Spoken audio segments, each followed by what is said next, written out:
Hey everybody, it's me Amanda with Once in a Wild, and welcome back to another Once in a Wild Wednesday, where we try to go live every Wednesday at 6:30 p.m. Central Standard Time across social media to bring the zoo to you virtually. And we talk a little bit about some animals and teach you guys all about them. And it's really fun to be back. I hope you guys have had a nice couple of weeks. Last week we did play another rerun, so please forgive me for that. But I think it's time to go ahead and get started with a actual live stream. We are live right now. And so let's go ahead and just get started.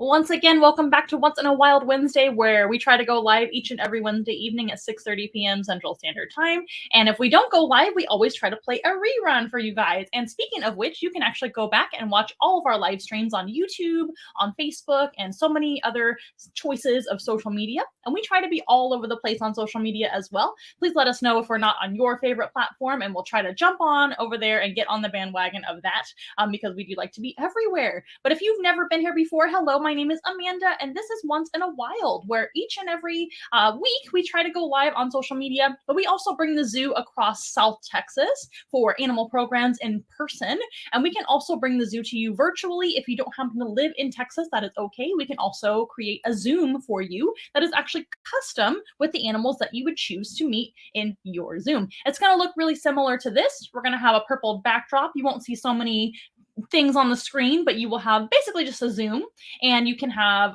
those scheduled for classrooms, homeschools, birthday parties, just because nursing homes are really popular as well. All sorts of different gatherings virtually. Very, very cool for you across the world. As long as you have internet, we're happy to make that happen for you. But if you happen to live in the San Antonio, Texas and surrounding cities area, we can bring the zoo to you in person, and that can look like a formal presentation with different animals. We start with 3 animals and build it up to 5 animals, or even all the way to 8 animals if you would like a formal presentation.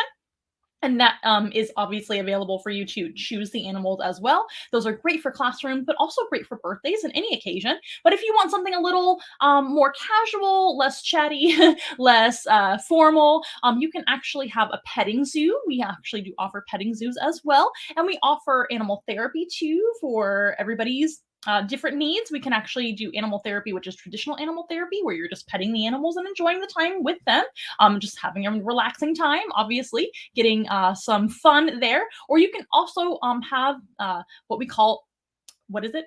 Amanda, this is live.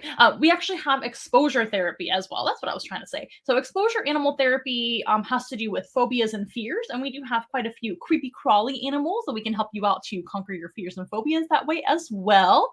And whatever the case may be, we can help you out with some animal therapy. And we can also actually offer something called a meet and greet, which is very, very casual. And it's kind of like the petting zoo, but you can choose different animals, and we can set that up indoors or outdoors. Petting zoo has to be outdoors most of the time, on some grass and things like that, as you might imagine. If it is going to be a hot day, we recommend that be early in the morning. But the meet and greet can be set up on tabletops, kind of animal displays, or we're holding the animals, where you can have a photo op with the animals, get to know them by just chatting with us casually. It doesn't really require a long attention span if you don't want to have the kiddos sitting down or the adults sitting down and actually not forced, but they have to sit down and listen or stand up and listen to our presentation. If you're wanting something a little more casual, a meet and greet or a petting zoo is what you're looking for, or even animal therapy, of course. And if you want to learn more, you can contact us over at onceinawild.com, and our number is always in our bio descriptions as well as on the website and scrolling down below for some of you on other social media. So I hope you guys had a really good week. Hello. If you guys comment on most of our social media, we can actually highlight your comments. I can't necessarily do that with Instagram, although I'm live on Instagram with a mobile device. I can look and see what your comments are, and everybody else can see your comments as they're floating down below during the live. But over on Facebook, Twitch, Twitter, and YouTube, I can actually highlight your comment right here on the screen. So please keep it family friendly, or we will delete your comments. And if you have a question or anything like that, you can actually have your comment highlighted or at least addressed by yours truly. And I will do my very best to address your questions or comments as long as they're family friendly and friendly in general.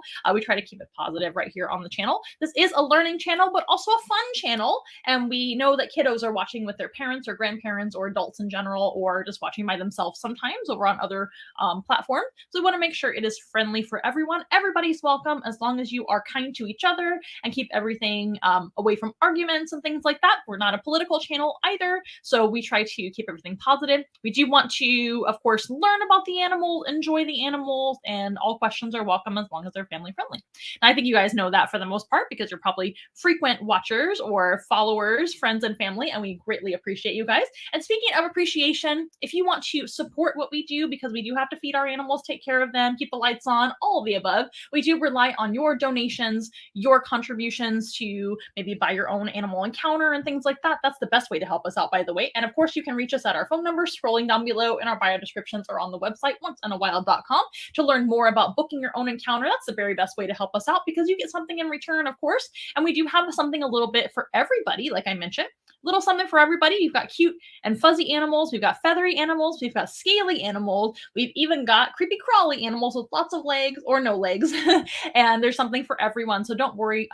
If you go to the website and you're like, oh, I don't know about these animals, just give us a call or a text or inquire on the website and we can let you know all the animal choices.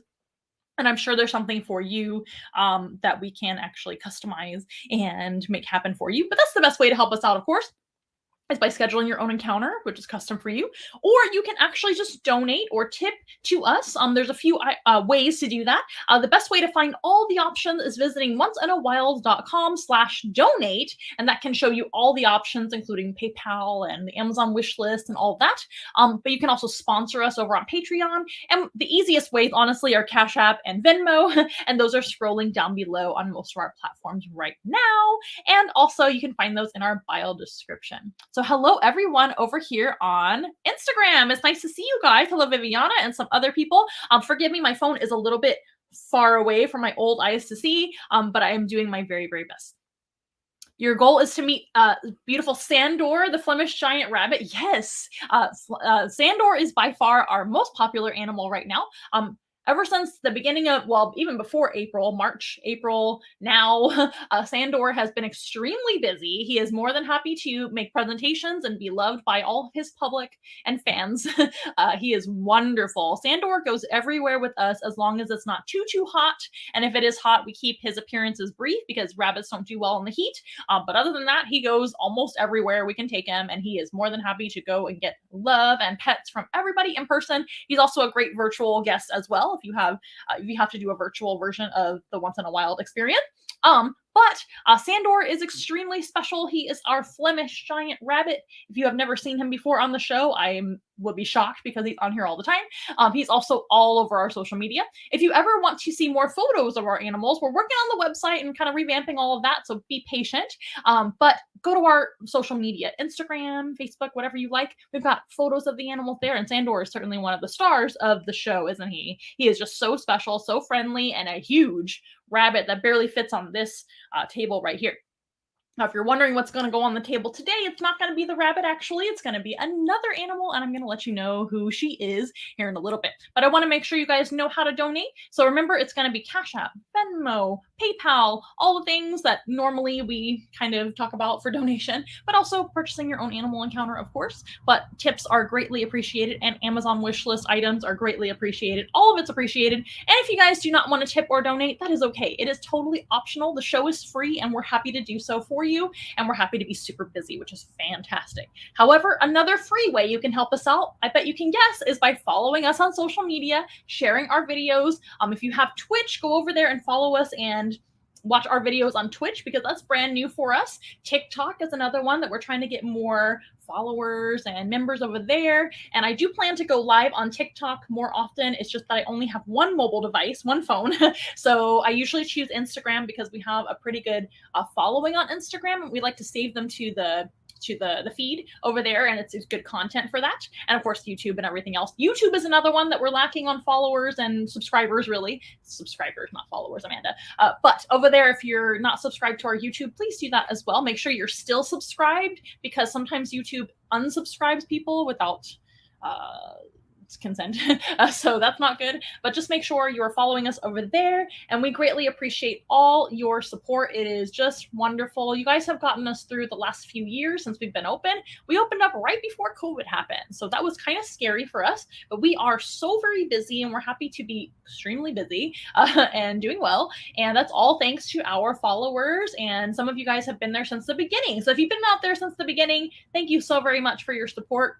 Whether it's the free support or tipping and donating, all of it counts. So thank you so very much. But that is something you can do that really does help us out to spread the word about not only our company and helping us to get more customers and things like that, but it also helps us to complete our mission, our goal, which is to teach others about animals and to really create a better world for everyone, right? We're trying to be as positive as we can. We know times are really tough right now. We know things happen, and we're trying to be kind of a light in the world to make the world a better place. And I know that sounds like a lot, but it's the little things, right, that can make somebody smile and make somebody's day a lot better than it is now. So that's what we want to be for everybody. And of course, we want to also show people how awesome animals are that are maybe misunderstood.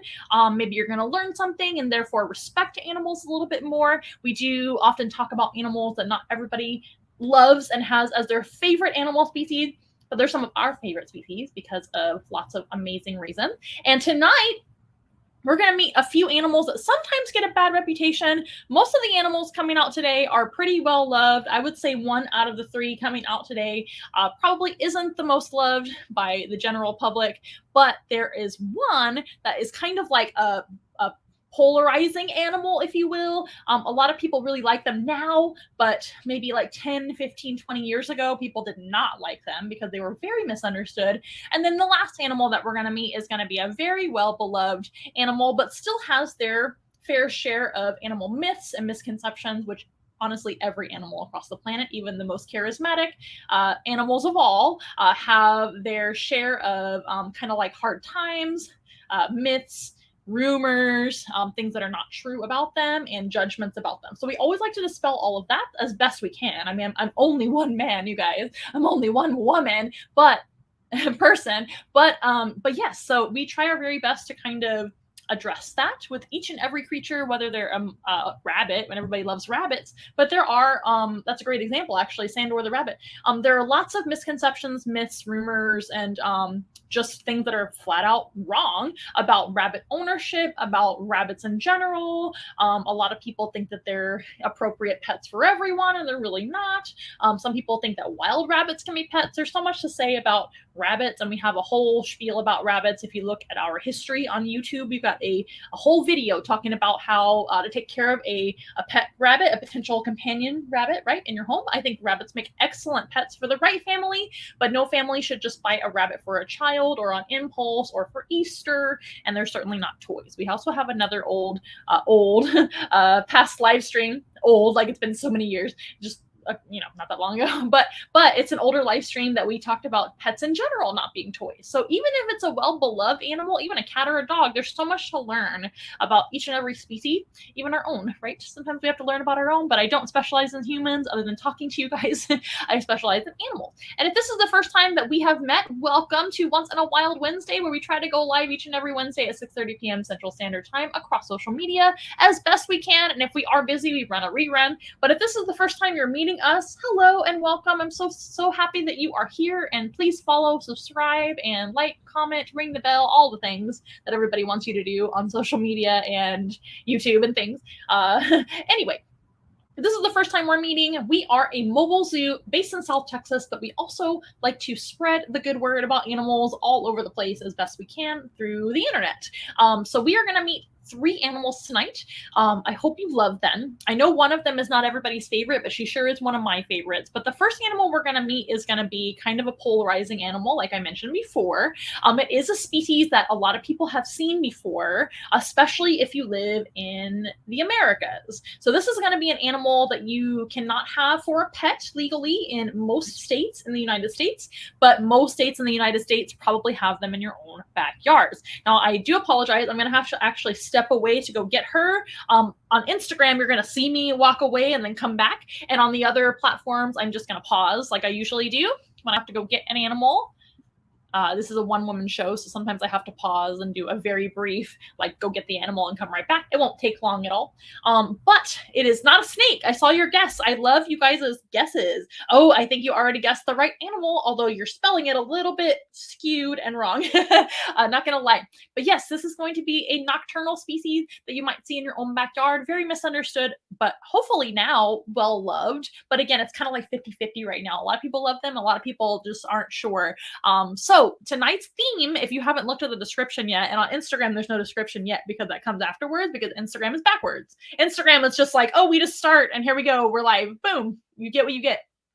There's no clue for you, but I'm going to give you the clue because on the other platforms, it talks about nocturnal species. So all three species, this is three. How about this? This is three as well. All three species today are going to be nocturnal animals. So our first species is going to be an American species from the United States, from Canada, and all the way down to some parts of Mexico. And it's a really special one. So how about I pause really quick over here on you guys' platforms, and I shall be right back in just a minute, okay? And you guys on Instagram are going to see me walk away and then come back. I'll be right back.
Sorry, that actually took a lot longer than it should have because our opossum friend here, Alice, decided she would rather just be under the blanket in her kennel.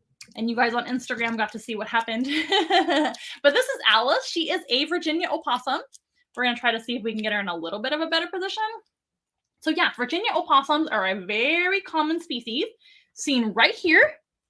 One moment. Seen right here in the United States and all over America, North America. And they are actually the only type of marsupial that we have in the United States. I hope Instagram's doing okay. We actually had a phone call come through that I denied. Are we doing okay? How are we doing over there on Instagram? So this is Alice. Let's start over. This is a Virginia opossum. You guys know this is real life, right? And it's live when things happen. And that is okay, right? Everybody forgives me. I'm sure you do. So yes, they are a type of marsupial related to kangaroos, koalas, wallabies, tree kangaroos, all those animals down that we think about in Australia. Those are marsupials too, right? And this is also a type of marsupial, and it's the only one that we have in our own backyards right here in North America. You might have seen them before, kind of sneaking around your backyard, looking for scraps, maybe even in the trash, because these guys eat anything they want. Now, our opossum, Alice, and her brother from another mother, Cooper, and they are besties. They might even be in love a little bit. They're super cute together. They snuggle together and everything. Cooper is especially in love with Alice. So yes, they are actually named after Alice Cooper. We have an Alice and a Cooper. This is Alice. Cooper is napping, I'm sure. And he is about twice as big as Alice now. He is huge because male opossums are usually twice the size of a female. But they are, oh my gosh, she's adorable, eating her banana in a very messy fashion, isn't she? These guys are super omnivores. So first of all, these guys can eat almost anything they want. And they can eat a whole lot of You need some water there. They can eat a whole lot of food items that other animals cannot eat, such as poisonous plants. They can eat venomous snakes. They can even eat food that has kind of gone sour or rotten a little bit. And they often will eat leftovers from other animals. So that's one reason why they're actually really, really important as an animal, is they're scavengers. But they're more than like a vulture. A vulture will eat meat items left behind by other animals, dead animals and things, obviously, carrion. These guys will eat carrion as well, but they'll also eat leftover fruit, leftover veggies, leftover anything. They can eat almost anything they want, and doesn't really upset their tummy. These guys don't live very long, just as a species, but as long as they are alive, they're going to be kind of like the garbage disposal of the animal kingdom. I guess she's had enough banana, because now she's just sniffing around looking for something to see or do. They do have a great sense of smell for finding food and also just sniffing around and get around. But these guys get a bad reputation for being an aggressive animal, a scary animal, and also related to rodents. And we all know that rodents have their own place in nature. There's nothing wrong with a rodent. I'm not trying to say that. But rodents oftentimes get a bad rep for carrying lots of diseases that they can give humans, or biting a human, or just being kind of a dirty animal. These guys may eat a whole lot of weird food, and really any food. They can eat fresh food and yummy food too, like bananas, or really anything. They also eat insects and other animals. But they are not going to be an animal that actually carries viruses and carries other diseases that they pass off to other animals. A marsupial in general, including a kangaroo, a wallaby, a opossum like her, they're actually going to, oh, she's being so cute right now, you guys. She's putting her little hand on my shoulder and sniffing my hair and trying to eat my shirt. Please do not eat my shirt. It is not edible. She's actually being really gentle about it, but it tickles. Alice! Come this way. As you can see, she's not a shy kind of girl, which is why she lives with us instead of going back to the wild, because she was rescued as a baby from a wildlife rehabilitation person and was then deemed non-releasable back to the wild because she is too friendly with humans. She comes right up to them and gives them a hug and bites them on the shoulder, like ever so gently. She's very sweet, but also confused because her food is right here. It is not on my shoulder. There's nothing edible about me right now. Well, I told you that they were super omnivores. Now she's making me laugh. But anyway, these guys are wonderful animals. They get a really bad reputation for being like a rat, and they're not related to rodents at all. And we all know rodents have their own place in society, and they feed a lot of animals, and they're wonderful in their own right. There's lots of different types of rodents that don't harm anyone or carry any types of really diseases that we have to worry about in nature. But a lot of them do, and these guys don't. They have a low body temperature, which is what I was trying to say before she nibbled me. It tickled so bad. But these guys have a lower body temperature than most mammals, so they don't really carry viruses and pass them around to everyone. They just kind of have it and then it just disperses. So that's really cool. Another thing that they actually help us out with is going to be by eating lots of bugs, like I mentioned. But eating bugs is really important because things like ticks, mosquitoes, even roaches and other types of bugs can give us diseases too, especially mosquitoes and ticks. They carry bloodborne diseases. They can make you sick, your kids, your pets, things like that. And if you have Alice or her buddies around in your backyard, you'll know that you have a lot less insects that can actually make you sick, because they're going to eat all of those guys up. They're actually kind of eating machines with the ticks, especially. They eat a lot of those. Where are you going? She's like, I don't know where I'm going. I'm just spinning around in a circle. Maybe we put the food down here for a little bit. She's so silly. After we're done with Alice, by the way, I'm going to move this whole platform away and we can just hold the next animals coming out. These guys are nocturnal species, like we mentioned. All the animals coming out today, the 3 that are going to meet you guys today on the stream, are going to be nocturnal. So this is definitely a nighttime animal. They're not super active though. They'll kind of wander around looking for snacks and then they'll go back to sleep. They're kind of a lazy animal when they get to be an adult. When they are a little bit younger, like kind of like a teenager size or even little babies sometimes, they'll run around a little bit more often. As soon as they're away from their mom, they're kind of more active and they're obviously a little more skittish because they're more vulnerable, being smaller and things. And a little better, the less light. The bigger they get, the lazier they are, is what I'm trying to say. So even though they're a nocturnal species, for example, like a hedgehog, for example, hedgehogs of all different types. There's different types of hedgehogs. We have hedgehogs here at Once in a While. We didn't bring one today, but a hedgehog is another nocturnal type animal. Oh, how cute. She's stealing the show already. And those guys are really active all night long. A hedgehog is. an opossum isn't really the most active animal, even when they're up in the night. They'll kind of be up and down, up and down. And as they are kind of going back to sleep, they'll just find like a comfortable area. It might be the same area, it might be a different area. They might wander around looking for different places to go and things. So if I take it away and put it back, will you eat it? She's like, no, I just want to sniff things. Oh, maybe she will. She might be getting full. Banana's really filling. Nah, she's not going to eat anymore. That's fine. Alice is kind of like that. So she's the first opossum out of many that I've worked with that don't really like to eat snacks when they're doing presentations. Now, she doesn't really know she's doing a presentation, I don't think. That was a big yawn, but y'all missed it because she was pointing it at me. But most opossums, when they're working, they just want to eat up all the snacks. I've tried lots of different things. I've even tried like waiting to feed her until it's showtime, and none of that matters. She's just such a distracted opossum. She's very sweet, but she's very distractible. So she's super, just like curious about everything around her. Sometimes she's so cute. Sometimes she will try to find like a blanket and curl up underneath the blanket, but then stick her nose out. She's really cute.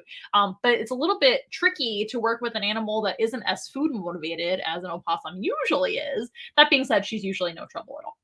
But these guys are wonderful to have around. As long as it's safe for the opossum, you guys will be fine to have them in your space, your backyard, front yard, park, wherever it may be, city, wherever. These guys are very adaptable to lots of different scenarios. They can sleep almost anywhere that they feel secure. They can climb a little bit, and they can not climb sometimes, depending on how big they are and how lazy they're being. So they're super common to see in lots of different spaces and even lots of different temperatures in North America because they're very, very adaptable. Now, depending on where you live, they might be bigger, smaller, they might be a little bit different colors. Sometimes you'll have an opossum litter where you'll have a bunch of babies that are totally different colors, like solid white sometimes. There's a nice big yawn. Oh my goodness. So maybe solid white, maybe gray like her. She's kind of like the most common color, gray with a white face. She sniffs me, etc. And some of them are more black in color with a white face. It just kind of depends. Some of them are more brown, but they're usually kind of natural colors like that, right? But it just kind of depends on where you live. They're going to vary a little bit in color and a little bit in size, which makes sense because the more north you go, the more cold it's going to be for longer periods of time. Don't you love her? And the more they will grow to be able to survive through the winter and things. So that's another reason as well. Yes, yes, yes. So I'm seeing some questions, but I can't address them right now. When I get to a smaller animal, I can actually go back to the questions over on Instagram and address them. So how much bigger can they get? I see that. Alice is done growing. She is fully an adult and she's over a year old now. These guys actually grow very, very fast, and they're done, well, they're able to reproduce at 6 to 7 months old. Opossums, let's go back in time. Let's talk about how they're born and how fast they grow and things like that. So I did mention that opossums are the cousin of the kangaroo. That makes them a marsupial, right? They're in the marsupial family, which includes a lot of different animals that have very, very, very tiny little underdeveloped babies. So for an opossum, and most marsupials too, they're actually born the size of a gummy bear. That's how I always say, or a jelly bean. I usually say gummy bear because they look more like a baby opossum than a jelly bean does. But a gummy bear is how big they are. There's a nice big yawn. That was a good one. She's waking up, you guys, but ready to go back to bed, I guess. Waking up and ready for a nap. Sounds like me, spirit animal. They're born super tiny. Typically, opossums have around a dozen babies. They can have a little less. They can have a couple more, but that would be the maximum because they can only nurse 13 at a time. So 13 would really be the maximum they could actually keep alive. That's just real life. But 12, let's just say 12 babies at once, a dozen, and mom will have them. They're super tiny when born, and then they have to go back into the mom after birth, right? First of all, they're only pregnant for a couple of weeks. Can you show your other side and not your best side? It's a family show. They're pregnant for a couple of weeks. And that's a very short pregnancy, but that tells you how underdeveloped the babies probably are. They're super small when they're born. They don't have any hair. They can't see yet, and they can't hear yet. So they use their sense of smell, taste, and touch to actually navigate through mom's fur after birth. And mom will sometimes help a little bit, but she doesn't have to do much because it's kind of survival of the fittest at that first stage of life. So they will make their way to the pouch. They climb into the pouch, which is on her belly down here. It's up in there. There's a pouch down there. The babies venture into the pouch. and they will latch on to where they drink milk, and those babies will stay inside of mom's pouch for about 2 months, more or less. They do lots of growing in there, and they will go from the size of a gummy bear to about this big. See that? And then they will start to get a little bit crowded up in there, as you might imagine. And that's when they start to kind of come out of the pouch. Oh my gosh, that's so cute. She just yawns and yawns and yawns. Spirit animal, you guys. Spirit animal. I yawn a lot too when I'm waking up. You guys are getting to know me more than you wanted. But these guys will, like I said, about 2 months, it starts getting crowded, and that's when they'll start to kind of venture. Oh my gosh, she's having a little stretch and maybe a zone out. She tends to kind of zone out sometimes. She'll just like stare off into space. Please don't be concerned. That's just how they are. They will grow a lot and be too crowded, and then they'll try to venture out a little bit. They might be in and out for a couple of days, and then they don't leave mom yet, though. After venturing out of the pouch for the first like month, that they're too big to be out of too big to be in the pouch, but too small to be on their own. That's what I'm trying to say. They're getting crowded in there, so they will actually hang out on her back. This is what I was hoping for. I was hoping she would start grooming herself and show you what she does. She's so cute. They will lick themselves clean. Cooper will lick Alice, and Alice will lick Cooper sometimes, and they lick themselves as well to kind of stay clean if they feel a little bit sticky or dirty from eating. Do you want to put your tail here? It's kind of like under me. There we go. So that's when they'll kind of hang out on mom's back, and the mom will actually carry them as long as she can. She does not want to get rid of her baby. She's a really good mama. Mama opossums are good moms, and usually mama marsupials are good moms, but there's some exceptions like kangaroos and wallabies that tend to drop their babies sometimes. These guys can also drop their babies in an emergency. It can happen, and they have a lot of them, so sometimes that's necessary. But what they'll do is when they're getting too big for the pouch and the pouch isn't as roomy anymore, they will actually come out onto the mom's back and kind of sit side by side by side by side by side and hang on to their mom. All opossums have hands with thumbs. Very good little gripping hands. They also have hands on their feet as well. They have feet hands. That's what I like to call them. And their feet hands also have little thumbs as well. And they will grip for dear life to their mama as long as they can with their feet and their hands, and they even have a prehensile tail. You might have seen her tail already. She's spinning around in circles earlier. They have a hairless prehensile tail, which is a great fifth limb. So a prehensile tail exists on lots of different animals, right? Like monkeys and chameleons and opossums, and they do use them for a fifth limb. However, they can't hang upside down and take naps from the tail, and they can't really hang upside down at all by the tail and just hang there. It's just not a thing. That's only on Bambi and other cute cartoons. One of my favorite cartoons ever is Bambi. But opossums in that movie were super duper cute. Would you like some more snacks after your little break? You can if you want to. You don't have to eat them. You can just smell them if you want to, Alice. So after they are about, well, oh goodness, a stretch. They're a little bit too, she's like stretching all of her body and like doing the little shake. She's so cute. You can just relax. Everything is okay. I know, sweetie. She just doesn't even know what to do. She's like, okay, I guess I'll just sit here hanging out next to you. Aww. You want another stretch or maybe like a yawn or maybe another grooming session, and then we'll put you away and you can hang out in your kennel, your favorite place.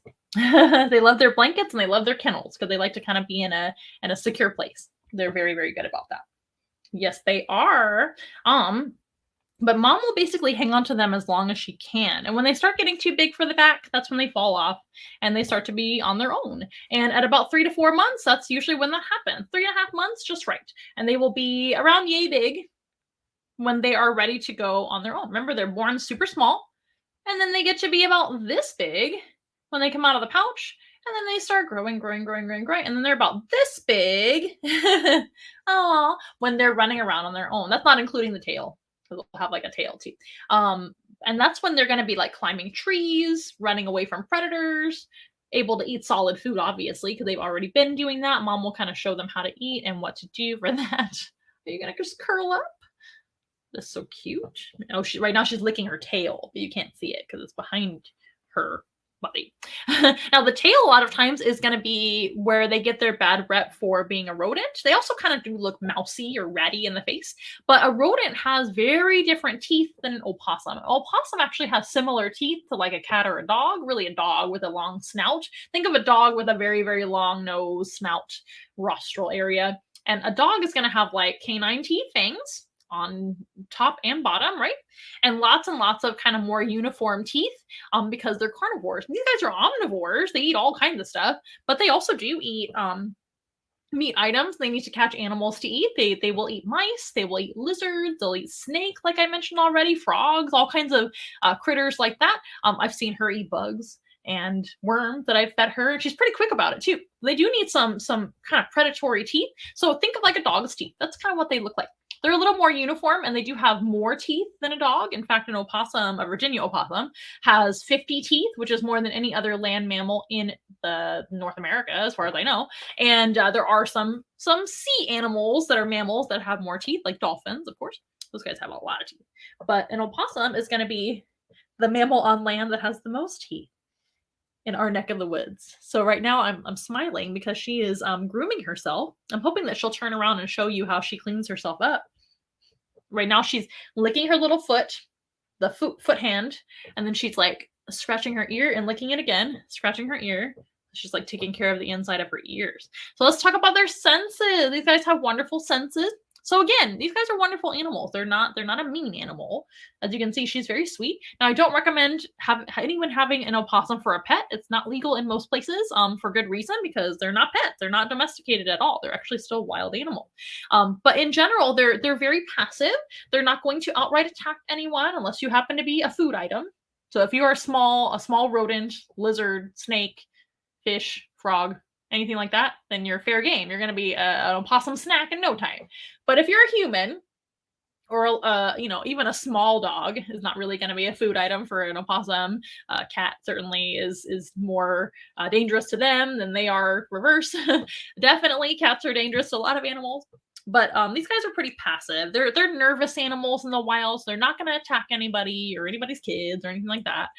They prefer never to be seen. So typically in opossums, favorite way to be is just sneaking around. Nobody sees them, right? Sneaky little ninja in your backyard. They might climb a fence. They might just tiptoe through your yard looking for snacks that people left behind, etc. Just being themselves. And if they are seen, that's when they start putting on a show. Now, if they can get away and just scamper away, that's what they'll do. They're not the fastest animal ever, but they could just like kind of get away. The smaller they are, the faster they are, and the older they get, the less fast, just like all of us. But they will kind of sneak away if they can. Try not to be seen at all. There's the tail. Oh my goodness. She's going to hang on to the side of the table or me with her. Oh, now her tail's wet because she's been licking it. Awesome. Why don't you come around and face this way? We're going to look eye to eye, nose to nose over here because she's very used to me. But these guys, they'll try to get away if they can. They'll try to hide, try to be sneaky. But if they do see you and you see them and they feel cornered and can't get away and this and that, then they'll start putting on a little show for you. They will open their mouth. They will hiss. They will drool. They might even go pee on themselves a little bit. And all of that is to look really gross, scary, and like they might be sick. And maybe you leave them alone because you don't want to get bit by that animal. I'm scary. But they're really not an animal that's going to attack you. They're just trying to look scary so you don't touch them and so you don't eat them. That is the idea. They're scared. They don't know if you're going to eat them or not. Some people may eat an opossum, for all I know. By the way, it's opossum and not possum. Opossums live in the New World and possums live in the Old World. So there are possums without the O over in Australia and Australasia. They're close cousins to these guys. I'm laughing because you're so cute.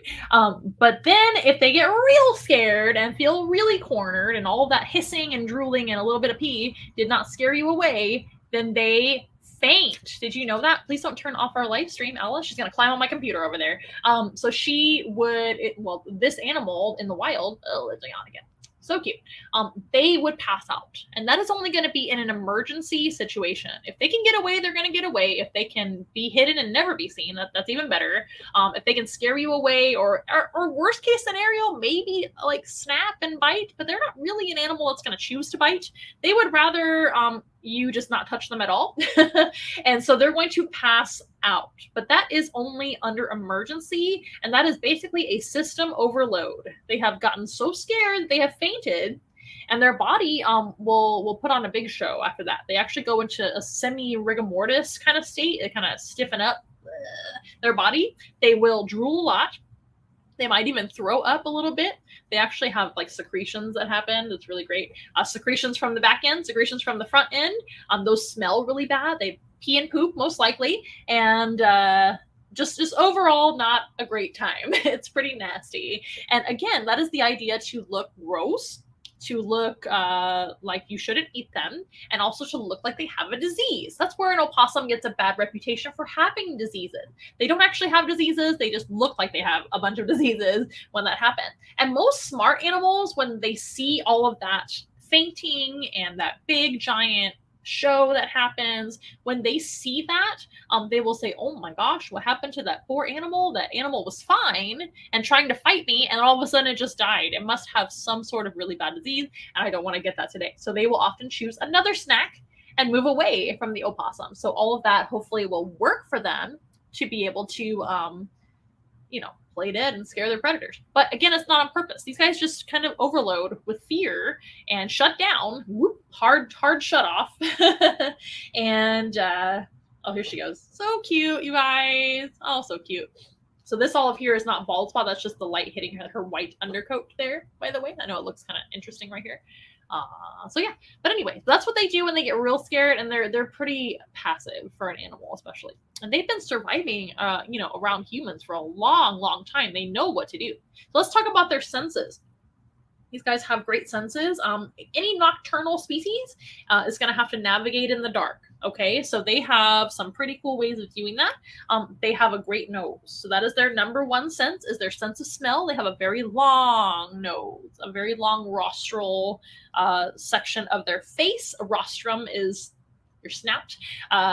Us humans, we have a pretty puny snout when it comes to being an animal.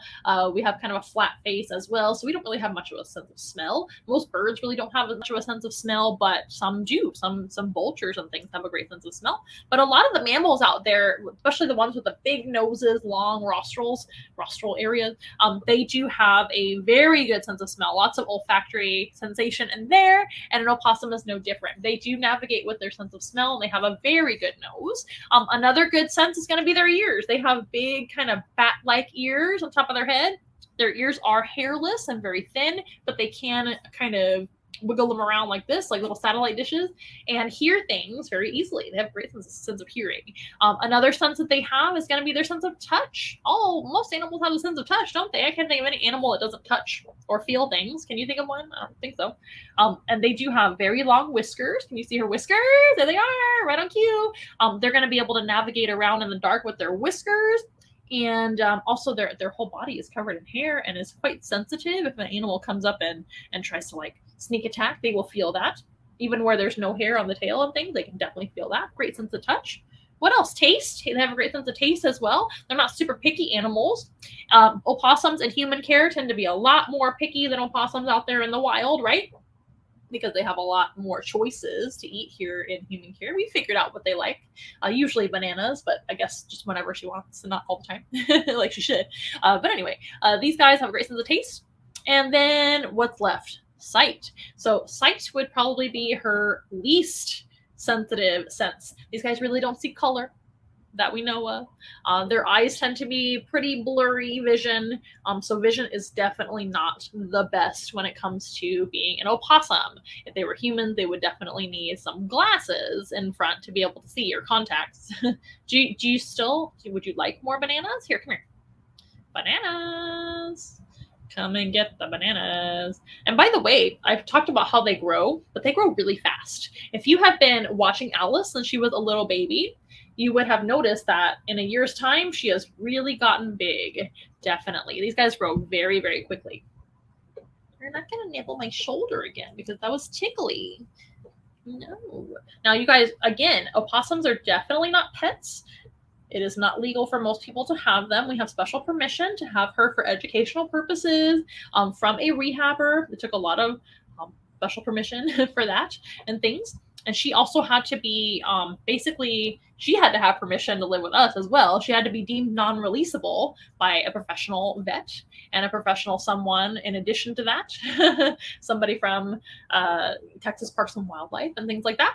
And they have to make sure that she is definitely not a good candidate for re-release because she is so used to people she would walk right up to a person, a dog or a cat most likely, or any other opossum too that she may not know, and just say hello and get right in their face, and who knows what would happen. And not everybody's nice to opossums. A lot of people don't like them. They think they're ugly. They think they're going to give them a disease. They think they're going to bite their kids or their pets. And so sometimes people are not nice to these guys. So it's really important for us to teach you guys, and hopefully you know better, about misunderstood creatures like this. So what do you think about the opossum? A lot of people are out there really loving her tonight. Kathleen says, yay, I love her. Can you see her pouch? Here, I'm going to highlight your comment and reach right over Alice as she's eating. Can we see her pouch? Her pouch is really hard to see unless I lift her up, and she definitely isn't comfortable with being kind of lifted up like that. She's okay with me picking her up on occasion, but she's not the most comfortable with being picked up in general. The bigger that she gets, the more she's less tolerant of that. When she was a little baby, she didn't care at all about being held. But I guess the bigger you get, the more awkward it is to be picked up. So she's just not a big fan of that. So I usually just put her on some sort of table or platform. There's some opossum ASMR for you. Kids at home, please don't chew with your mouth open like an opossum. It's only cute on animals. Chew with your mouth closed. Oh, super cute. Unless you're a tiny baby, that's okay. You get a pass for being super young. But when you get a little bit older, you gotta chew with your mouth closed. So I can't really show you. It's a really cool thing to look up. Their pouch is kind of like this shaped. Oh, sorry, I didn't mean to scare you, Alice. It's kind of like this shape as opposed to a circle. So a kangaroo, a wallaby, things like that, they have kind of a belly button looking pouch, and it just expands when there's a baby in there. An opossum actually has more of like a slitted pouch, kind of like this. And obviously with babies in it, it's going to expand as well. Now, you guys know that the babies actually nurse inside of the pouch. So up in there is going to be all those little nursing areas, if you know what I mean. That's where they are. So on a marsupial, they're not going to be having external, you know what, for nursing. They're all going to be contained inside the pouch. And that's all of the marsupials. And depending on how many babies they typically have, they're going to have more of those nursing stations, if you will. And if they have less babies, then they just have a couple of those. Isn't that cool? I just think that's so neat. They're kind of like have them inside of the pouch, but that makes a lot of sense. Otherwise, the babies would have to live in the pouch and then come out to nurse. That wouldn't make any sense. I don't know what you think is going on, but you need to stay out here on the platform just a little bit longer. All right, that's a good question. Let me see. But they definitely do have a pouch, and of course, only the girls have pouches, not the boys, because boys don't need the pouches. So that's actually one really easy way to tell the gender of a young opossum. If you ever see one, or a young marsupial in general, if they do have a pouch, that means girl. And if they do not have a pouch, that means boy. And of course, other things too, right? Just like any mammal, you can tell externally in other ways. Yes, you're very cute. And at her age, she's about over a year old now. You can tell by the size as well. I could probably tell at first glance that she was a girl knowing her age, if I did know her age, because the males are bigger. Males are typically bigger, more husky looking. They have like bigger muscles, bigger tails, and they're just bigger animals, right? That's a good question. Let's see if she'll eat this last little bit. And if not, we'll let her go back into her kennel. I think she's about ready to go back into her kennel. She's getting a little bit antsy, which is fine. I think she did pretty well. This was a pretty long stretch of time to have her out here. So let me know what you guys want to know about Alice. If you think of any other questions when we put her away, you can still ask your question. That is totally allowed. When we move on to another animal, we don't have to forget about Alice questions and things. So Alice was our Virginia opossum. Again, she's a little bit over a year old. We've had her for about that long. We got her when she was extremely young. Look back at old videos and old posts and see how tiny Alice and Cooper were when we first got them. So I think she's ready to go back in. So I'm going to go ahead and pause over here on this social media and Instagram. You're going to get to see what happens because I can't pause or I'll lose the whole thing. But we're going to let her go back into her kennel and rest. I think she did a fantastic job. She even gave me a little love nibble earlier, if you guys missed it. And again, opossums, wonderful animals, much more popular now than they used to be. Used to be feared by a lot of people and misunderstood and sometimes hated by a lot of people. And now we know a little better. We know that they're friends to everyone and not harmful, and definitely not a pest. They're not an animal that you have to worry about carrying diseases and attacking you and things like that. They are super duper awesome. So let's go ahead and get her away from my laptop so that she does not turn off the stream, and we'll let her go back to take a nap. I'll be right back, you guys.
Okay, thank you for your patience. That is so nice of you. So Alice is back in her travel kennel for now, and don't worry, she'll get to go back to her main big house after the whole live stream is over. We will return her back to her big comfortable house, and right now she gets to kind of like curl up and eat the rest of those bananas at her leisure. She also has some kibble in there to eat as well. If you're wondering what we feed our animals, I would love to tell you. Sometimes we feed them different things, but the opossums get a staple diet of grain-free soft cat food, canned cat food. They also get grain-free dog food as well, because it's important to have a bunch of elements in their food because they are omnivores. They need a little bit of everything. The dog food has a little bit of vegetation in it. Cat food usually doesn't have a ton of that, but mixing those together, they really like that. They also get some yogurt. Sometimes they get egg. Sometimes they get salmon oil. Sometimes they get bananas. Bananas are a good thing to mix in their food as well. Sometimes they get different raw meat items, just depending on the day. They sometimes get blueberries, lots of veggies as well. We usually mix broccoli, maybe sweet potato. It has to be cut up really, really tiny for them to want to eat it because they're picky when they live with humans. But they get a good mix of a whole lot of different things. And we do vary it up sometimes, but that is kind of like their main portion. And it's all kind of mixed together, and they eat it right up. So here I'm gonna see if there's any more questions over here on Instagram that I can address, because I have a few Instagram viewers tonight, and I want to make sure that you guys feel included with your questions. Hello, hello indeed. Thank you for joining us. If you are just joining us tonight, we're going to meet some nocturnal species, and we actually just met our opossum. She was being awfully silly. If you didn't catch her, you can see her after it's done. We will definitely save the stream to all of our social media as best we can. Best places to rewatch the show are Instagram. You can see this view on Instagram with the phone. You can also see it over on YouTube, of course. We do want to make sure you guys are subscribing to YouTube. Sorry for the shakes. Subscribing to YouTube because we need some more subscribers over there. You can also rewatch it over on Facebook, where we're doing just fine with followers, but follow us if you want to, and Instagram as well. So Instagram, Facebook, and YouTube are my favorite ways to rewatch it, but I know we're over on Twitch and Twitter, LinkedIn, everywhere. We try to be everywhere. So rewatch it wherever you would like, but those are just my favorite ways to rewatch it. So depending on what you like, you can go over there.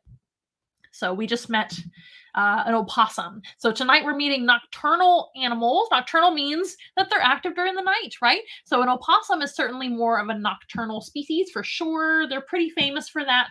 And they need some good senses to get around, like touch and hearing and smell, most of all. Oh, here's a great question. What animal would you want to be an animal ambassador that we don't already have yet? There's so many on our wish list long term. I would love, love, love to have an armadillo. An armadillo would be a big goal animal of ours. Definitely an obtainable animal that we could take care of now. Another animal we could take care of now, because that's the thing. So you see, we are in kind of limited space at this time. We do operate out of our actual home. In the future, we would love to still live on campus, if you will, on site with our animals, but we would love to have more space to have bigger or just animals that we cannot have here. But an armadillo would be kind of a short term / medium term goal, maybe in the super soon future. So stay tuned, armadillo. There's so many, but in the long term, porcupine is another mammal I would love to have. I love porcupine. A tamandua, which is a type of smaller anteater. I have worked with all these animals, by the way, in the past, and would love to have them here. Flamingos are another huge, huge goal animal. I would love to have flamingos. They're one of my favorite animals I've ever worked with. Lots and lots of birds in general. Hornbills. I like larger hornbills. What else? Of course, I love reptiles, but we already have a lot of reptiles. So there's not a whole lot of reptiles that I would want in the future that I don't already have now. And I'm very blessed to say that we have a lot of my favorite reptiles that we already have those, because reptiles are a little bit easier to keep in smaller spaces and things. And I don't want you guys to think that our animals live in small spaces. I'm just saying smaller than a porcupine, or a kangaroo is another animal that would be wonderful for an animal ambassador. But I am very open to lots of different species. Now, some that I do not want to have may include like monkeys. I'm not a big fan of having monkeys as animal ambassadors. I don't think that they're necessarily the best animal ambassadors for especially travel and in-person encounters. Not to say that monkeys can't be animal ambassadors. Of course, they're very practical for people visiting their facility. I'm just not a big fan of keeping monkeys in general in human care unless you are like a big zoo with lots of enrichment and lots of care, lots of time. Animals, what other animals would I not want? Tigers, things like that are just not practical for us to have. But there's so very many animals that we have on our long-term and shorter-term wish list. And some animals just kind of happen to us. We do rescue quite a few of our animals that we have, or we have rescued them. A lot of them are secondhand. We have so many of them. A lot of them are reptiles and creepy crawlies and things like that. There are many of them. That's just what I can think of off the top of my head. I do have a lot of animals that I would love to have for our animal programs, and just to be able to be good animal ambassadors. Some of the larger animals that I would love to have in the future are things like emus. I mentioned kangaroos, flamingos. I mentioned those already. Maybe in the distant future, when we have a lot of room, I would love to have alligators, maybe some sort of crocodilians. Other than alligators. Oh yes, we appreciate your subscription to YouTube. We want to check on that. And a snake was a great guess. Snakes are actually my favorite animals overall to bring onto the channel. I did not bring onto the show. I did not bring any snakes tonight. It's like the first time in a while that I haven't brought any snakes tonight. So no snakes tonight. Just an opossum so far. You said you have an opossum that you see on the regular, kind of like a cat. And you think she's cute. That's so very nice. Yes, she is named after Alice Cooper. Yes. You said, wow, that's so nice. Thank you guys for joining us. Yes, and so a lot of animals do hiss. Viviana's saying, yes, one that likes to hiss at you similar to a snake. So a lot of animals do hiss as like kind of a universal, like, hey, leave me alone, get away from me, I don't want you next to me, kind of thing. And that's very common with animals that want to be left alone. It's kind of a universal signal to say, hey, leave me alone. It's not a good idea to be next to me. I'm cranky, I'm mad, I might be dangerous. Lots of animals do hiss for kind of like a scare tactic, right? So a lot of animals understand that. So if an opossum is feeling cornered and like an animal is too close to them and they're scared, hissing is a great way to stay safe, usually. I think like a kidney bean. That's how big they are when they are born, an opossum, and they are totally hairless. They can't see and they can't hear either. Do they have stink glands? Do you mean anal glands? Like a cat or a dog? An opossum sure does have anal glands. That is actually what a skunk has as well. A skunk has the most extreme version of that, where they spray you. An opossum cannot spray, but they can release stinky, nasty, fishy, disgusting death smells. Smells like death. That comes from that region of their body. So yes, they do have those glands. That is where the nasty smell comes from. Thank you for the clapping hand. That is so sweet. Will we see Pikachu? Pikachu is not here tonight. Unless you want to see her right here. There's Pikachu. Pikachu was one of our beautiful birds. We do have cockatiels, of course. There's no cockatiels here tonight. Yes, armadillos are so cute. They're one of my favorite animals to talk about. Another kind of misunderstood animal. Now more loved than used to be, but used to be very like, oh, what is that animal? It's weird. Things like that. Arctic fox, definitely not an animal that I want. Foxes are not my favorite. Foxes are actually kind of skittish for animal programs. I'm not saying all of them because I'm sure there's many exceptions. Nothing is black and white.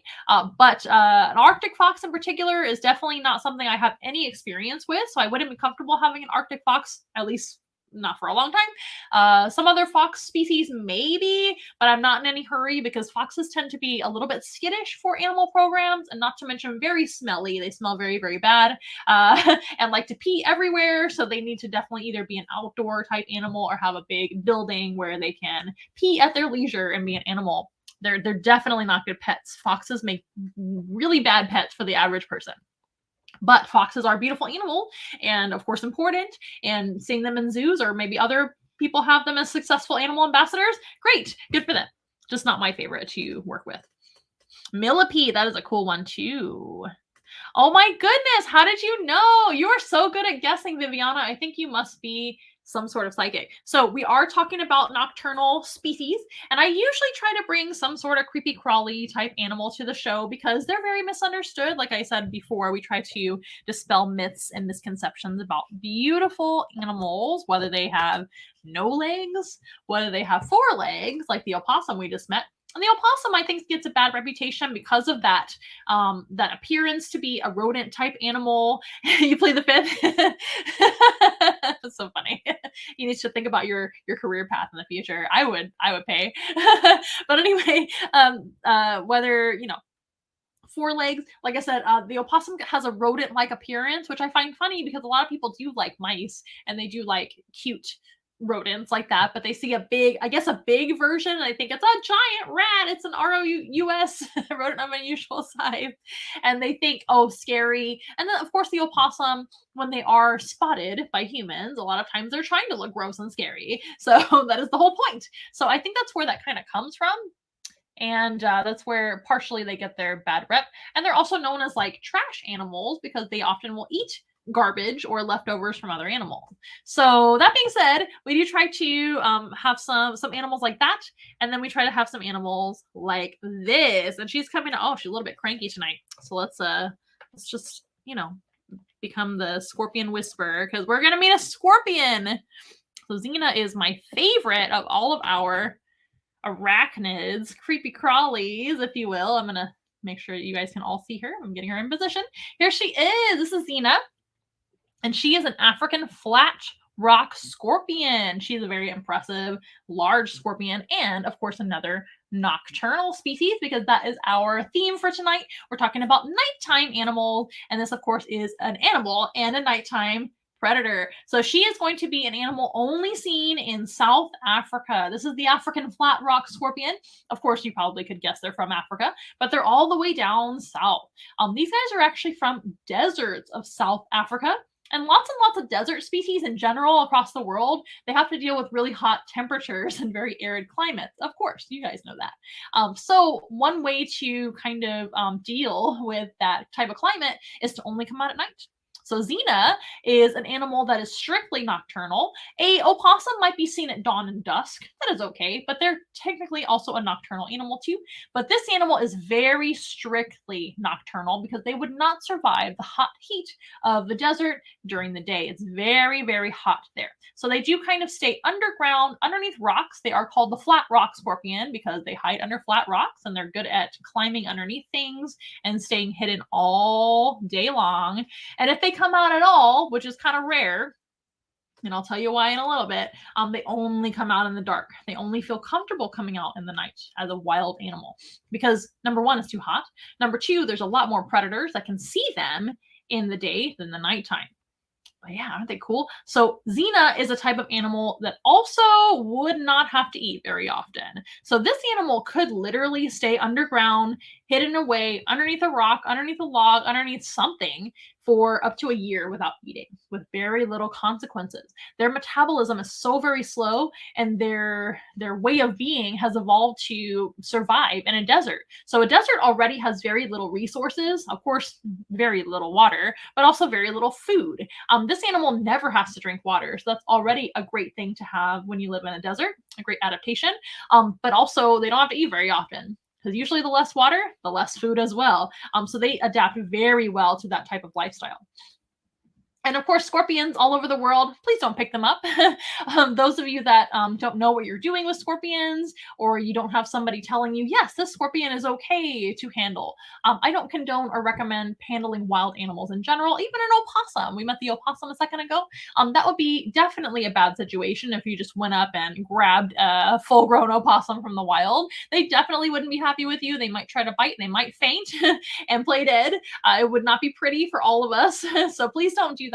Now, sometimes it is necessary to call a rehabber or a wildlife rescue type situation to save an animal, We don't recommend you guys just picking them up, hugging them, kissing them, heaven forbid, and all the things in the wild. And the same thing with the scorpions. And we want to make sure we watch out for scorpions as well, because not every scorpion is created equal, and some scorpions can definitely come along with a very nasty sting, because all scorpions are venomous, but not all scorpions are deadly. But there's a lot of in-between scorpions that may give you a nasty sting, and it will hurt. So we don't recommend you guys come in contact with them if you can help it. If you do see a scorpion, we want to brush it away. We want to avoid them. They are kind of all around us a lot of the time, so it's hard to avoid them 100%. But the best thing to do is if you see one, just leave it alone. It'll leave you alone. It's in your house. You can sweep them out the door with a broom, or you can, gently remove them in other ways, or you can call professionals to help you out, or etc. It's always a good idea as well if you live where scorpions are, which is a lot of the warmer climates, whether they be dry or humid. You probably have scorpions in warmer environments, definitely not in colder environments, really. But it's always a good idea to check your blankets, check your shoes, things like that for little scorpions that wander in because they don't know any better. They're trying to find somewhere to shelter in for the day. Most scorpions are fully nocturnal, if not all of them. But this one, definitely a nocturnal species because they do have that desert habitat that they have to survive in, right? But this type of scorpion, definitely not deadly, and very, very little venom even happens when they sting you. So they're actually a very benign species to handle, excuse me. And they also do kind of stick to the surfaces, so she sticks to my hand really well and barely moves. So she's a really easy scorpion to handle, which is why I like working with her so much. Once you get her up, she is actually fine. Like once she's kind of like settled down a little bit, she's totally fine because she realizes I'm not going to hurt her, right? But these guys are extremely misunderstood, but also very helpful in general. A scorpion in general helps out humans and other animals a lot by eating lots of insects. Now, this animal may not eat a whole lot, but other types of scorpions might eat a lot more often and do away with a lot of roaches and flies and all sorts of different bugs that they can catch. They're very good at catching those bugs. They use their sense of touch. I guess let's talk about some of their senses to be able to navigate in the night, because all nocturnal species need their own way to navigate, right? So this type of animal, their best sense by far, and all the arachnids, their best sense by far is going to be their sense of touch. A scorpion like this is covered in little tiny, tiny hairs that kind of look like the blonde hairs of my arm sometimes when I, depending on if I've shaved my arm or not, depending on that. But these guys actually do have little blonde hairs kind of all over their body, especially their tail, especially their claws and arms and legs. And that's going to help them to be able to sense touch. They can sense vibrations and find their food that way very easily. They can also navigate in and out of their crevices and things that they live in to be able to get around and navigate, almost like whiskers on an opossum or cat or dog. That can help them to touch around and feel the walls of where they live and things like that. I can also help them hunt. So it's going to help them to kind of sense a flying moth, a crawling bug, anything at all that they feel like is food. That's how they're going to sense it. And then what this species does, they don't usually sting their food because their venom is very, very, very mild, very, very mild. They will actually just grab the food with their claws and then just start crunching them down as a snack, and they will just eat them. And that is what this scorpion is going to do. The smaller the scorpion, and especially the smaller the claws, the more they are going to use their venom, and they probably have stronger venom in that case. So this type of scorpion has a very skinny tail, a very small, what is called the ball where the venom is, but they have a stinger on the end of that. Called the telson. That's what it's called. I second guess myself, and I know what it's called, Amanda. Sometimes I just forget. But it's a telson. So at the end of the tail is the little venom gland or ball, which contains the venom. That's called the telson. This tail itself is called the metasoma, which is just their hind end. It's not really a tail at all. It's actually their hind end. Without it, they can't go to the bathroom. So that is not just the tail for them. But that's what that is. And on the end is the stinger, and that's what delivers venom in some species. Now, if a species of scorpion has very slender, small claws, not big giant ones like Xena here, but slender claws, or they're a smaller scorpion in general, they tend to have more venom, and they tend to have a fatter tail or even bigger telson where the venom is, and that's going to tell you that they actually have more venom to use. And in that case, a scorpion like that, not her, but other scorpions, they're actually going to be able to paralyze their food with their venom and incapacitate it and then they can go ahead and sometimes even kill their prey with that venom, depending on how severe it is. And then they'll start eating it just the same way that Xena would, by crunching it up with their mouth. Their mouth is very interesting. They actually have kind of a mechanical looking mouth, and their mouth is kind of like two more claws. They have little chelicerae, which chomp up their food, and simultaneously they'll kind of like drool on it just to break up and break down the food. That's how they chew it up. Pretty cool. These guys are very important for the environment as well because they also feed a lot of animals. So they are certainly food in the environment for other animals. One animal in particular in South Africa that eats them is going to be meerkats and other mammals like that, especially since this species of scorpion is harmless. They don't have, at least to bigger animals than it, they don't have much venom, and they really don't have a whole lot of pinching power with their claws.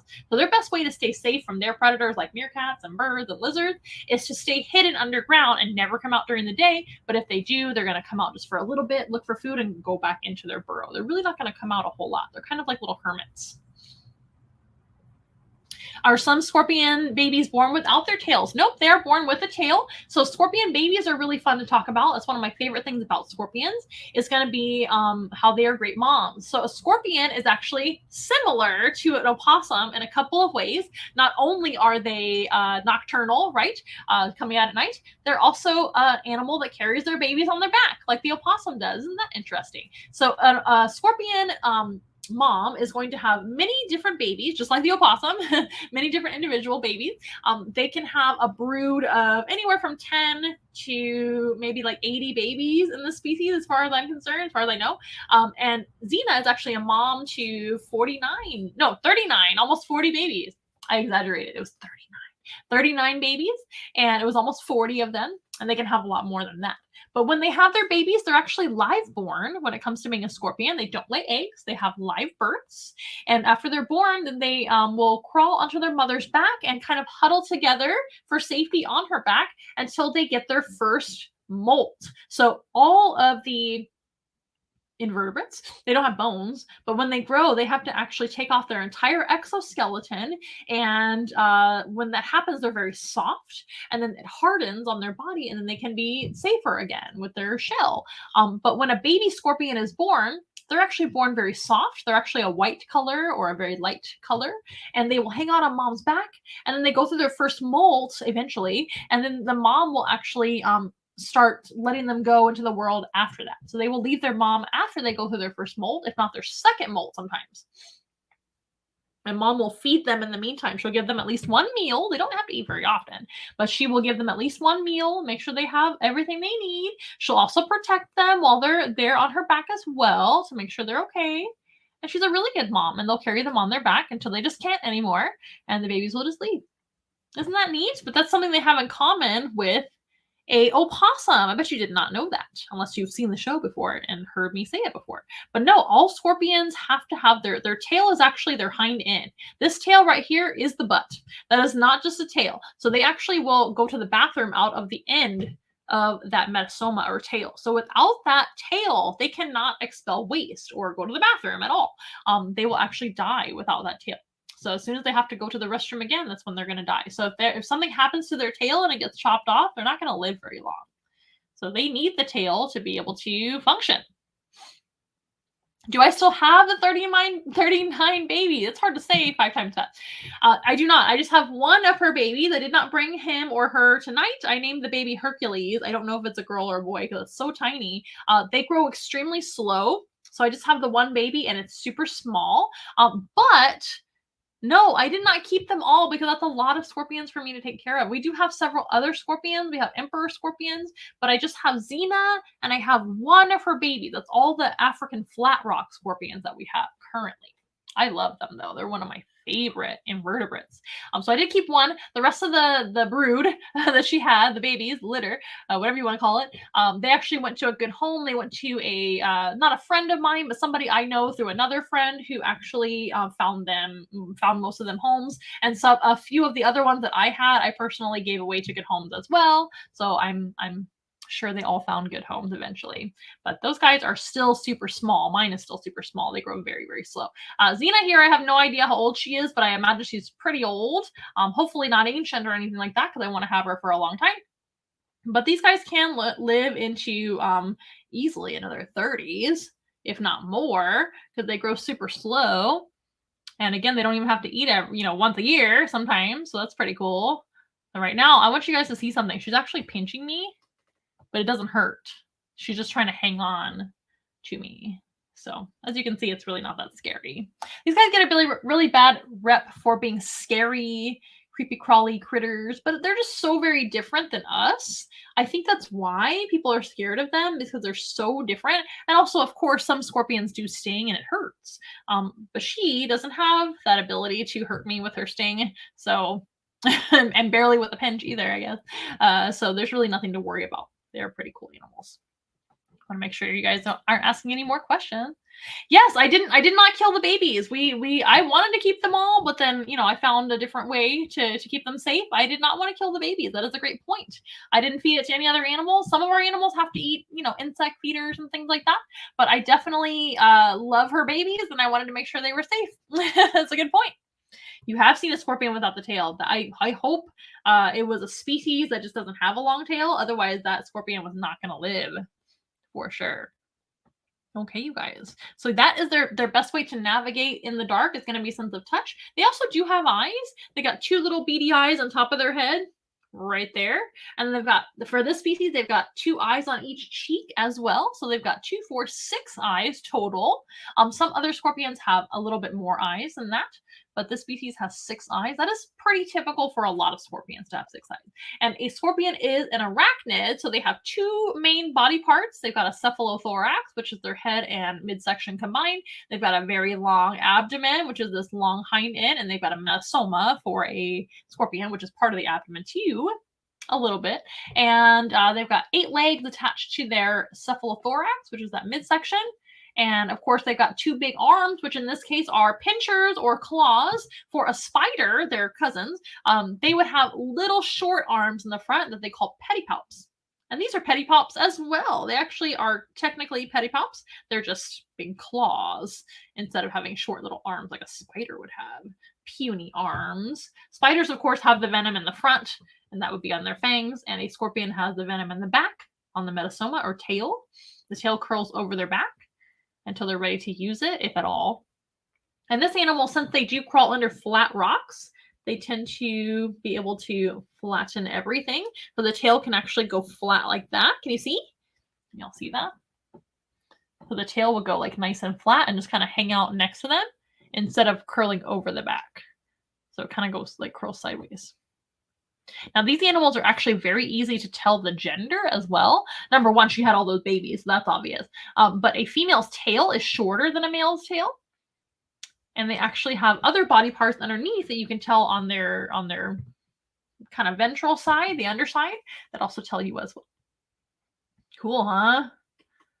Well, do you guys want to know anything else about the scorpion friend? Yeah, we love them. She's actually one of my favorites, because she is such a good handling scorpion too. Can you tell how good she is? She doesn't fall very easily. Emperor scorpions are another one of my favorite species, but they tend to be a little bit more clumsy and move around a lot, whereas Xena is very easy to kind of hold still. All right. Well, that was fun to meet Xena, another nocturnal species. Our next nocturnal friend is probably the most beloved of all the nocturnal animals, in my opinion. And very few people don't care for the next animal. But some people do have, of course, myths about them. They have believed for years. And there are certain cultures that don't care for this type of animal. Let's see if you guys can guess what the next animal is while I get Xena situated over here. Xena's going to hang out down below and rest. And the next animal, for you guys that are just joining us, is going to be another nocturnal animal. We're meeting all the nighttime friends tonight as far as the animals go. We're going to meet one more. I'm so glad that you guys are here tonight. This is our Once in a Wild Wednesday live stream where we try to go live across social media every Wednesday that we can. And sometimes we have to do reruns. I hope you guys understand that we're busy sometimes. But tonight, we're able to run an actual live stream. And tonight we're talking about, let's make sure we're not blurry over here. Is that a little bit better? It's like an eye test. Better or worse? Better or worse? So next is actually going to be a nocturnal animal that most people will recognize right away. I am going to have to pause again to get him, and I'm so sorry that I have to keep doing that. For you guys over here on the rest of social media, Instagram, you're going to see me walk back and forth again. And it is okay if you're stumped because you're going to be very excited when you see him coming out. Is not an axolotl. That is a great guess. A lot of amphibians are nocturnal. I'm actually going to make some room over here in our viewpoint.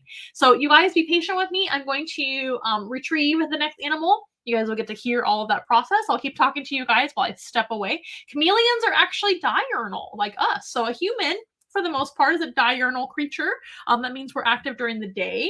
A chameleon is 100% diurnal. It's actually very concerning and serious if you see your chameleon, if you have one ever, if you see a chameleon sleeping during the day. A chameleon sleeping during the day is actually a health concern because they're not feeling well. But this animal is very, very normal for them to be sleeping during the day and to be out in the night. So let me go ahead and get him. I will be right back with you guys in just a moment.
And we're back. I hope I'm sitting in the right spot here. This is real life. So it just took me a second because logistics.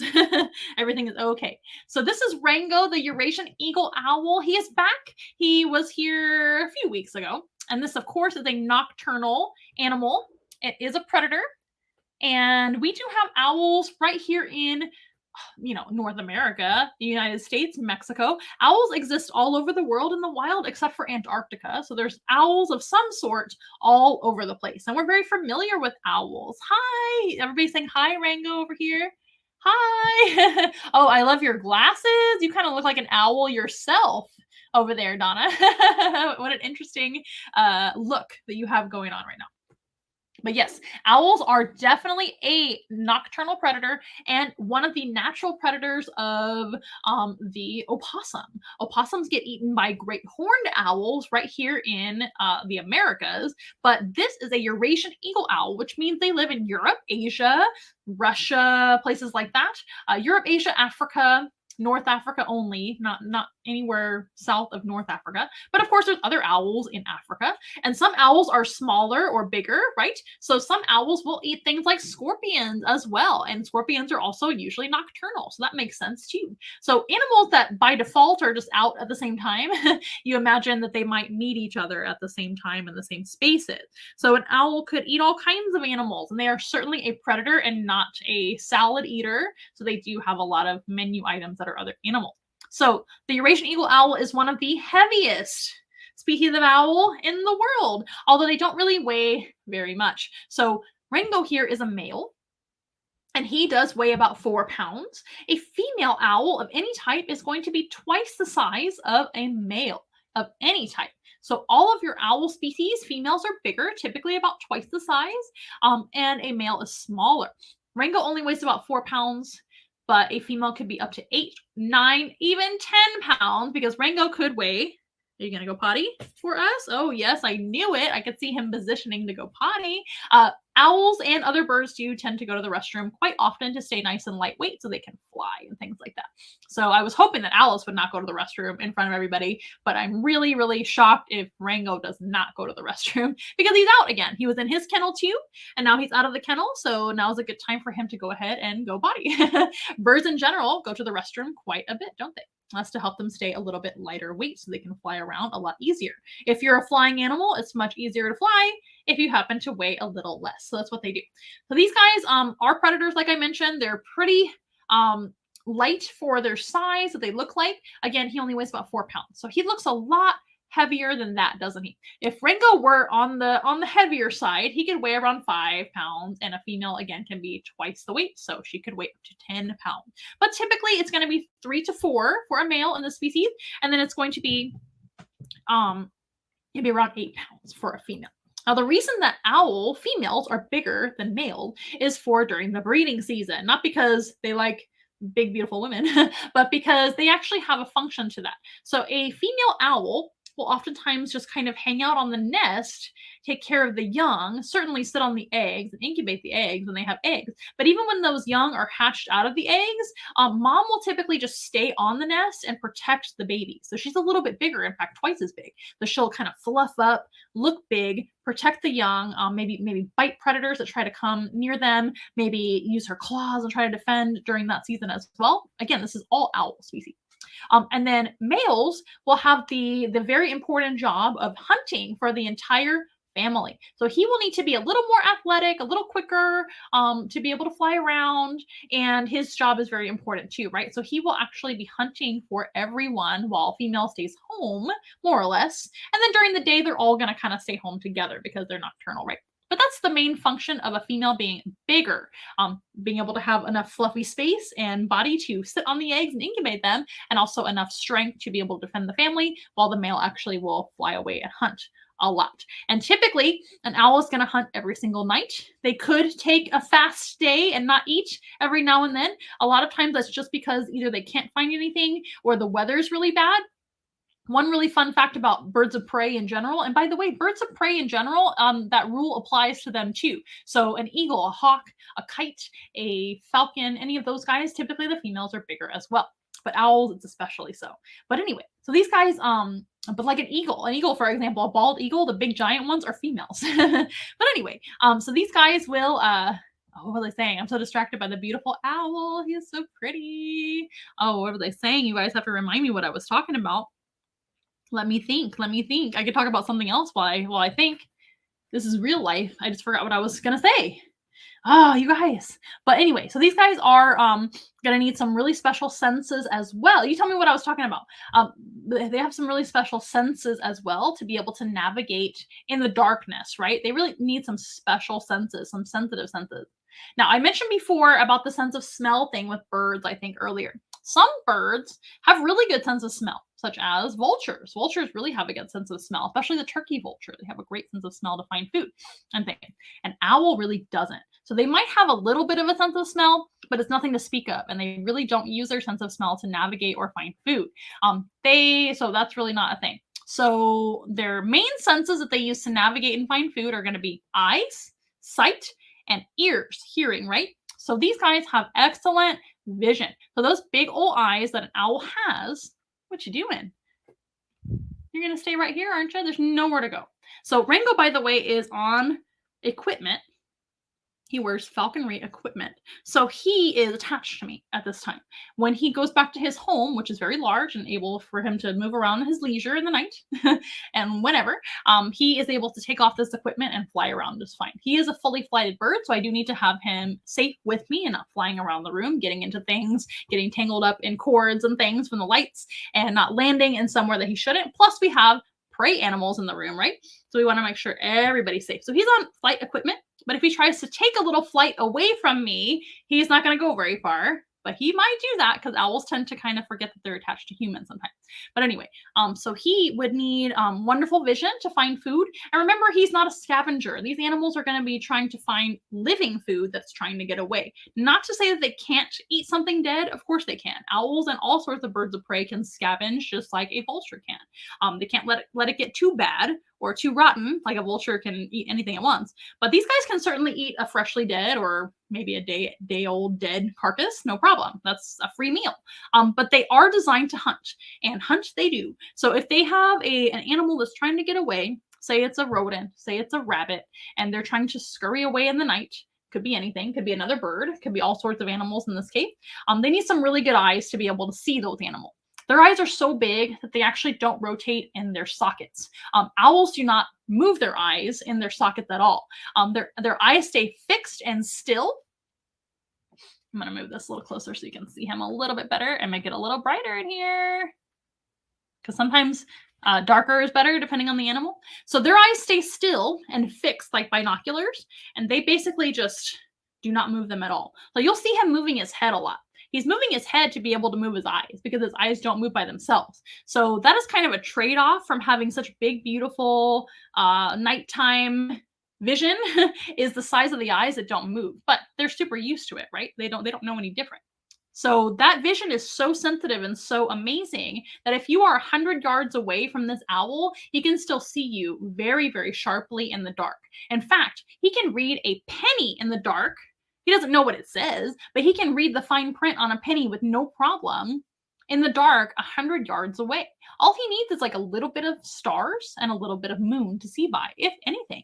They do need some light. It can't be pitch black dark, but pitch black dark doesn't really exist in nature unless there's just no moon and no stars, which would be very, very concerning, right? So in nature, they still have a little bit of light in the night. Light in the night. So that's how far away he can see and how sharply he can see. And that is going to be one very, very good way to find food. But if he even doesn't see the food, he can still hear it. And their hearing is almost more impressive than their vision. They actually have incredible hearing, and they can hear just as far, 100 yards, and probably even double that away. And their ears are not where you can see them. He has these little kind of eyebrows above his eyes. We call ear tufts, and they look like ears of like a dog or something like that, but they're absolutely not his ears. His ears are on the side of his head right here, but his ears are one up high and one down low. They're asymmetrical. They're crooked. They're crooked ears. Yes, they are. And that helps him to navigate sound, or to navigate by sound, to be able to triangulate sound. So if you see an owl bobbing its head around like that, you've probably seen an owl do that in a video before. And if you haven't, now you've seen a human do it, an impersonating one.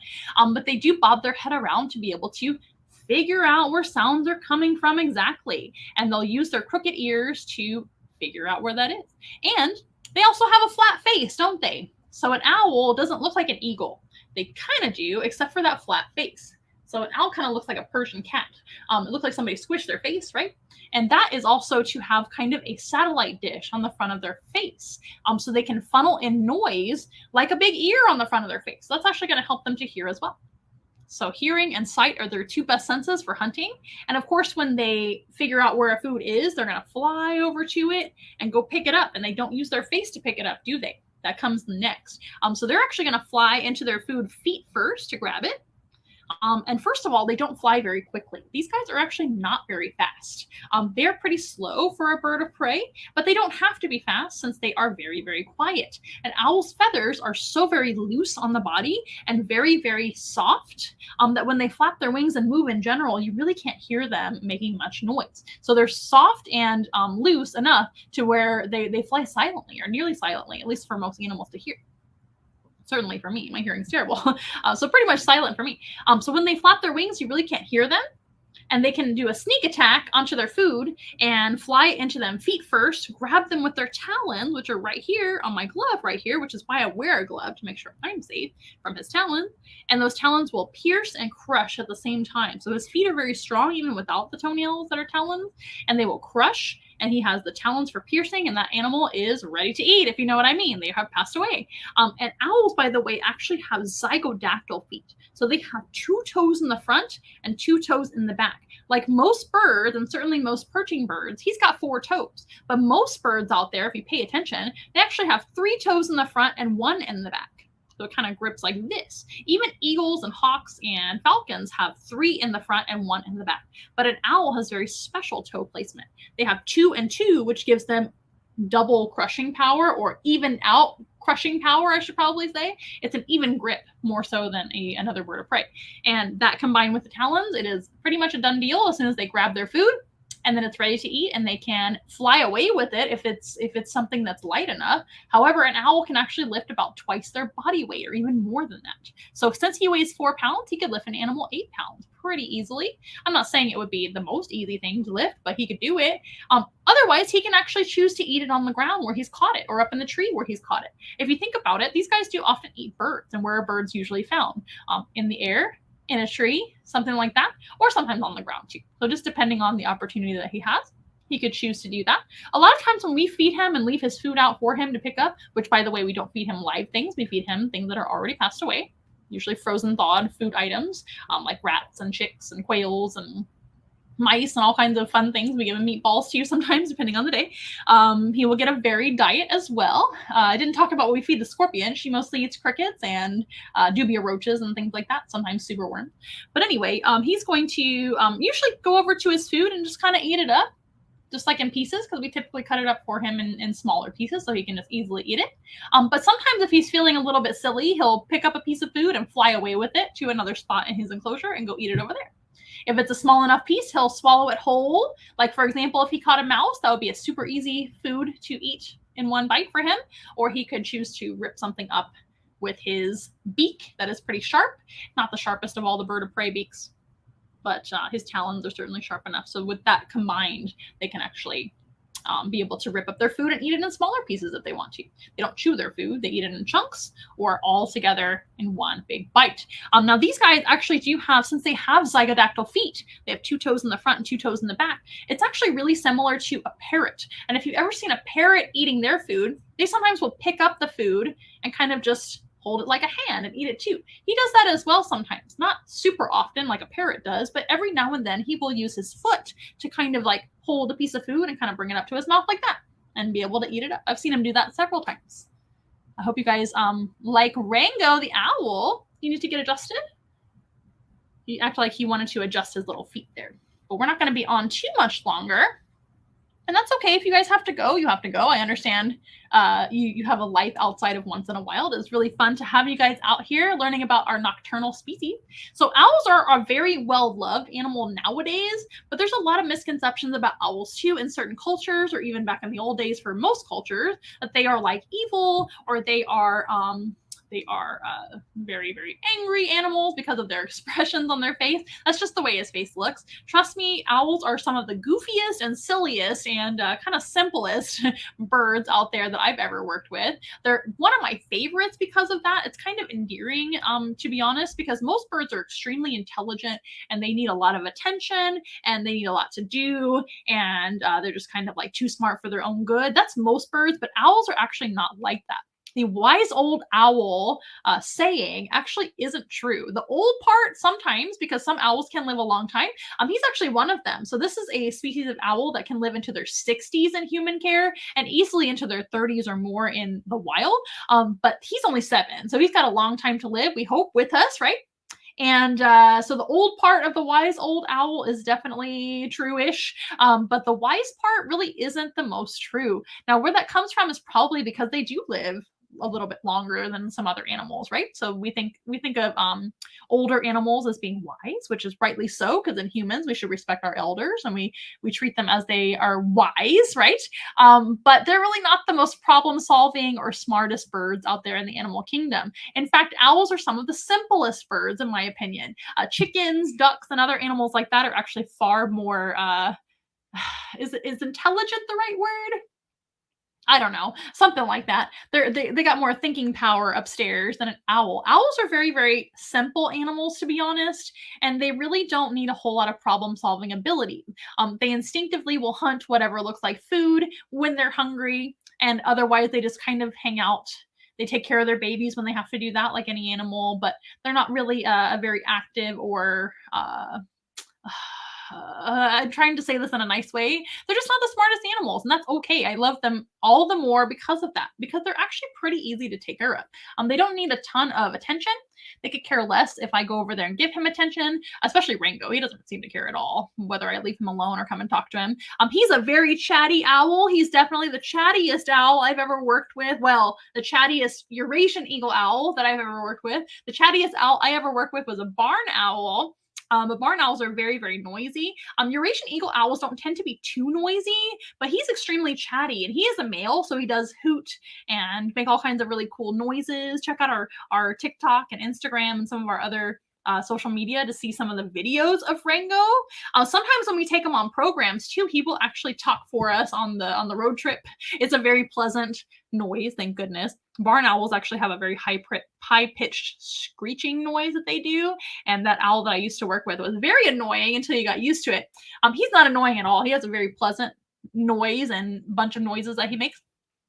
But he doesn't seem to really crave human attention that much. I'm sure he appreciates the food. I'm sure he appreciates a little bit of attention, but I think if I left him alone all the time, he wouldn't really care that much. But that's actually nice because we want to make sure our animals are not unhappy, of course, not needing a ton of things to do all the time, not bored, things like that. So owls tend to be a little bit easier to keep, content and things like that. You just have to know what you're doing, I guess. Obviously, nobody out there should have a pet owl. Owls do not make good pets. They're not really a social animal that wants to hang out with humans most of the time, and they prefer to be left in the wild. But he's actually an animal ambassador raised for this sort of thing. He was raised from a baby by another person that bred him, and then he went to go live with another company out in Kansas, who's actually a wildlife raptor rehabber, but they actually would use him in educational programs because he was raised for that. But then they needed to rehome him. So that's how we ended up with Rango. And he will be here the rest of his life here at Once in a While. And he's a wonderful animal ambassador. He's been doing very well with us. He was born and bred and raised for this sort of thing. But it was still a switch to move from Kansas to Texas. Weather and all sorts of things are a little bit different. Also, the move, he did wonderful in the move. We drove him down in basically one day all the way down here. And so he didn't have to be in the car too long or anything like that.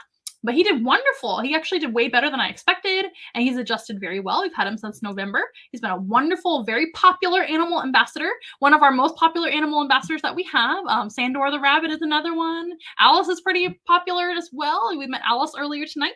Tonight we were learning about nocturnal species and showing you guys some of our nocturnal animals.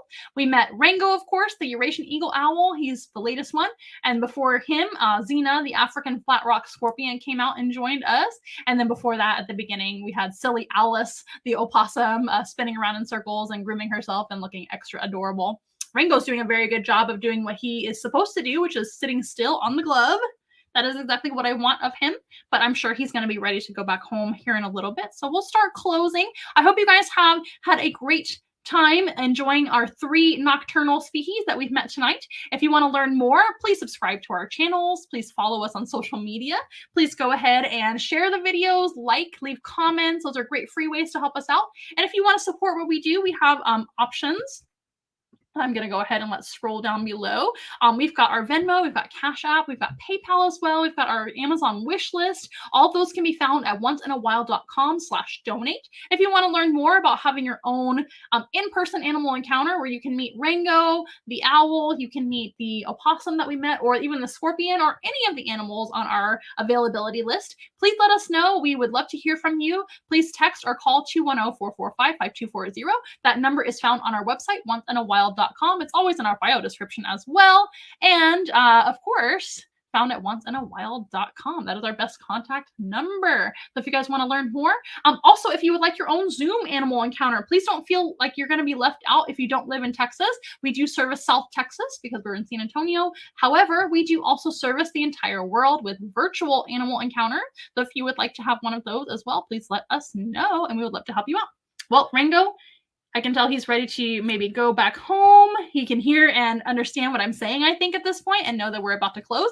We hope you guys have had a great time on our live stream tonight, and we'll catch you next time. And we'll see you guys whenever that may be on our next live stream. We're going to go ahead and say goodbye. We are nothing close to ordinary, but we love to be your friend. Hold our hands and let's have fun together, singing as loud as you can. Everybody singing once in a while. Get together once in a while. I wanna hear you say once in a while. And that's the fun for me and you.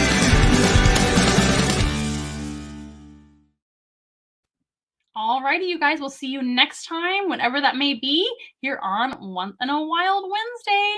Bye, guys!